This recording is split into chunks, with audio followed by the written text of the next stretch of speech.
Sebodoh-bodohnya Anda pasti mengetahui jam gadang, kecuali Anda hidup di zaman purba.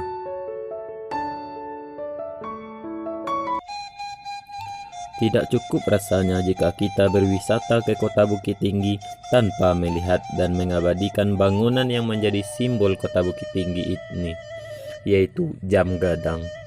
Jam gadang yang terletak di jantung kota Bukit Tinggi menjadi salah satu peninggalan sejarah yang kini menjadi objek wisata kunjungan. Jam gadang juga telah dijadikan sebagai objek wisata dengan diperluasnya taman di sekitar menara jam ini. Taman tersebut menjadi ruang interaksi masyarakat baik pada hari kerja maupun pada hari libur, baik itu para pekerja, pelajar, dan juga mahasiswa. Bangunan peninggalan era Hindia Belanda ini seakan identik dengan kota yang dahulu pernah menjadi ibu kota pemerintah darurat Republik Indonesia atau PDRI. Jam gadang adalah nama untuk menara jam yang terletak di pusat kota Bukit Tinggi.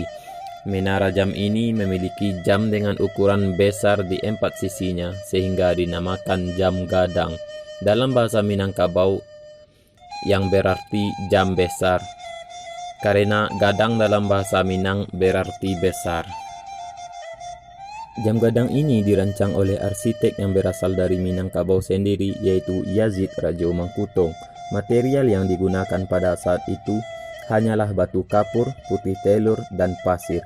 Cukup mengejutkan, bukan? Jam gadang ini selesai dibangun pada tahun 1926 dengan ketinggian 26 meter sebagai hadiah dari Ratu Belanda kepada Rockmaker.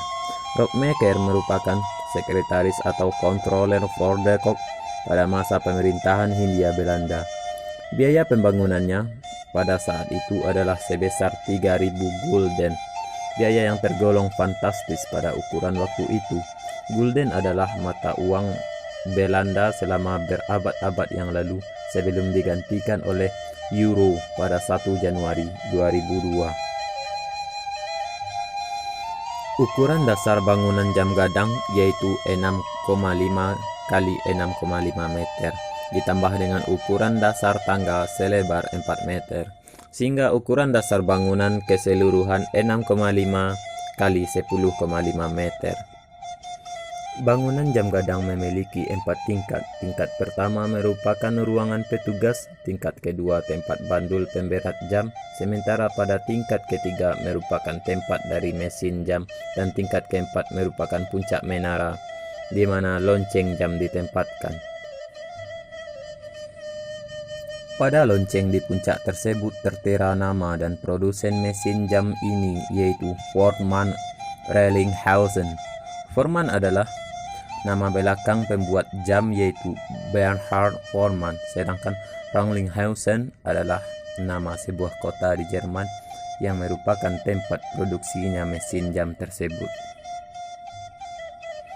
Sistem yang bekerja di dalamnya menggerakkan jam secara mekanik melalui 2 lonceng besar yang saling menyeimbangkan satu sama lain.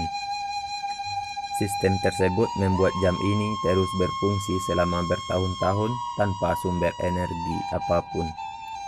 Terdapat 4 jam pada tiap sisi-sisi jam gadang dengan diameter masing-masing 80 cm. Jam tersebut didatangkan langsung dari Rotterdam, Belanda melalui pelabuhan Teluk Bayur dan digerakkan secara mekanik oleh mesin yang hanya dibuat 2 unit di dunia, yaitu jam gadang itu sendiri dan Big Ben di London, Inggris.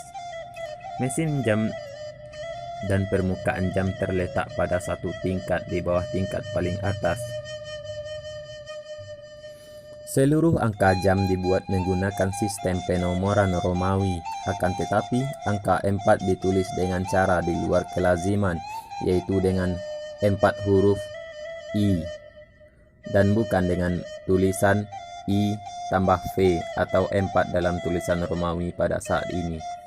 Hal ini menjadi salah satu daya tarik yang menimbulkan rasa penasaran bagi para wisatawan yang berkunjung ke kota ini. Atap jam gadang mengikuti zaman pemerintahannya. Sejak didirikan, menara jam ini telah mengalami 3 kali perubahan pada bentuk atapnya. Awal didirikan pada masa pemerintahan Hindia Belanda, atap jam gadang berbentuk bulat dengan patung ayam jantan menghadap ke arah timur di atasnya. Kemudian pada masa pendudukan Jepang, diubah menjadi bentuk pagoda atau kelenteng. Terakhir setelah Indonesia merdeka, atap pada jam gadang diubah menjadi bentuk gonjong atau atap pada rumah adat Minangkabau hingga saat ini. Pada Juli 2018, kawasan Jam Gadang direvitalisasi oleh pemerintah. Pengerjaannya memakan biaya 18 miliar rupiah dan selesai pada Februari 2019.